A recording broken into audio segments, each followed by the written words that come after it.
कहा जाता है, जब बेटी जन्म लेती है तो घर में खुशियों के फूल खिल उठते हैं। पर क्या हर कोई बेटी का असली सम्मान कर पाता है? आज की कहानी एक ऐसी बेटी की है जिसने अपने संस्कारों, मेहनत और सच्चाई से सबका दिल जीत लिया। यह कहानी है गौरी की, जो न सिर्फ अपने माता पिता का सहारा बनी, बल्कि पूरे गांव का गर्व बन गई। आइए सुनते हैं बेटी का सम्मान, एक प्रेरणादायक और भावनात्मक हिंदी पारिवारिक कहानी। शाम का समय था। सूरज ढल चुका था और आसमान में हल्की लालिमा फैली हुई थी। गांव के छोर पर स्थित रामदयाल का घर दीपक की हल्की रोशनी से जगमगा रहा था। घर के आंगन में उसकी पत्नी शांति देवी चूल्हे 3 पर रोटी सेक रही थी और उनके चेहरे पर संतोष की मुस्कान थी। रामदयाल की एक ही संतान थी, गौरी। नाम के अनुरूप ही वह गोरी, सुशील और संस्कारी थी। उसकी उम्र अभी 20 साल थी और वह गांव के स्कूल में अध्यापिका थी। गांव के बहुत से बच्चे उसे प्यार से गौरी दीदी कहकर बुलाते थे।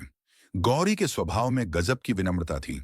वह सबकी मदद करती, सबका सम्मान करती और सबसे प्यारी बात, अपने माता पिता की सेवा में सदा तत्पर रहती। गौरी ने अपनी पढ़ाई बहुत मुश्किल हालात में पूरी की थी। बचपन से ही घर की हालत ठीक नहीं थी। पिता मजदूर थे और माँ घरों में चौका बर्तन करती थी। लेकिन गौरी की लगन और मेहनत ने सब बदल दिया। वह कहती थी, माँ, गरीबी कोई अभिशाप नहीं होती। अगर मेहनत सच्ची हो तो किस्मत भी झुक जाती है। माँ हर बार उसकी बातें सुनकर गर्व से मुस्कुराती। धीरे धीरे गौरी ने पढ़ाई पूरी की और गांव के ही स्कूल में नौकरी पाली। अब घर में थोड़ी खुशहाली आ गई थी। पिता की कमर झुक चुकी थी, पर अब गौरी की कमाई से घर चलने लगा था। एक दिन शांति देवी ने गौरी से कहा, बेटी, अब तू भी बड़ी हो गई है, तेरा विवाह कर देना चाहिए। गौरी मुस्कुराकर बोली, माँ, जब तक आप और पिता आराम से न रहने लगे, मैं शादी नहीं करूंगी। अभी तो मैं आपकी बेटी हूं। किसी की बहू बनने का समय बाद में भी आ सकता है। माँ की आंखें भर आईं।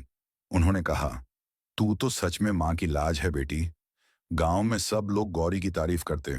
कोई कहता, ऐसी बेटियां हर घर में हों, तो कोई कहता, गौरी ने अपने माँ बाप का नाम रोशन कर दिया। लेकिन समाज में कुछ लोग ऐसे भी थे जिन्हें दूसरों की खुशियां रास नहीं आती। गांव की एक औरत थी, कमला, जो हर किसी के घर में झगड़ा करवाने का काम करती थी। वह एक दिन शांति देवी के घर आई और बोली, बहन, गौरी अब बड़ी हो गई है। लोग बातें बनाने लगे हैं कि अब तक शादी क्यों नहीं हुई।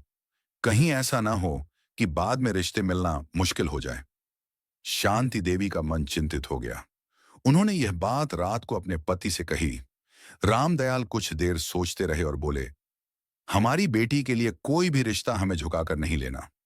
अगर उसे समझदार और संस्कारी लड़का मिला तो ठीक, वरना गौरी यूं ही हमारे लिए भगवान का आशीर्वाद है।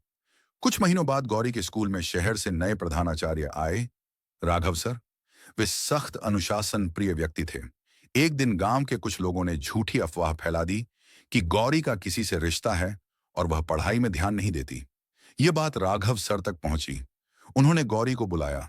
गौरी ने शांत स्वर में कहा, सर, मैं जानती हूं कि मेरे बारे में जो बातें फैलाई जा रही हैं वे झूठ हैं। मैं सिर्फ बच्चों की शिक्षा और अपने माता पिता की सेवा में लगी हूं। राघव सर ने उसकी ईमानदारी देखी और पूरे स्कूल के सामने कहा, गौरी जैसी शिक्षिका हमारे समाज की शान है। जो लोग ऐसी बेटियों पर उंगली उठाते हैं वे खुद समाज की नजरों में गिर जाते हैं। गांव में यह बात फैल गई और सबका नजरिया बदल गया। लोग अब गौरी का और अधिक सम्मान करने लगे। बेटी का सम्मान, समाज का सम्मान। एक दिन शहर से एक अधिकारी स्कूल में आए। उन्होंने सभी शिक्षकों से बात की और गौरी की मेहनत देखकर प्रभावित हुए। उन्होंने घोषणा की, गौरी देवी को सर्वश्रेष्ठ शिक्षिका पुरस्कार से सम्मानित किया जाएगा। यह सुनकर गांव में उत्सव जैसा माहौल बन गया। पुरस्कार के दिन गौरी ने मंच पर खड़े होकर कहा, यह सम्मान केवल मेरा नहीं, हर उस बेटी का है जो अपने माता पिता का सहारा बनना चाहती है। हमें बेटियों को सीमित नहीं, समर्थ बनाना चाहिए। जब बेटी सशक्त होती है तो पूरा परिवार सम्मानित होता है। गौरी के पिता की आंखों से खुशी के आंसू बह निकले। उन्होंने कहा, आज समझ आया कि बेटी बोझ नहीं, भगवान का वरदान होती है। समय बीत गया, लेकिन गौरी का नाम गांव में हमेशा के लिए दर्ज हो गया। लोग जब अपनी बेटियों को स्कूल भेजते तो कहते, तू भी गौरी दीदी जैसी बनना। गौरी ने साबित कर दिया कि बेटी अगर संकल्प ले तो वह परिवार, समाज और देश तीनों का गौरव बन सकती है। बेटी केवल किसी का सम्मान नहीं बढ़ाती, बल्कि पूरे समाज को आगे बढ़ाने की शक्ति रखती है। उसे सीमाओं में नहीं, अवसरों में देखो।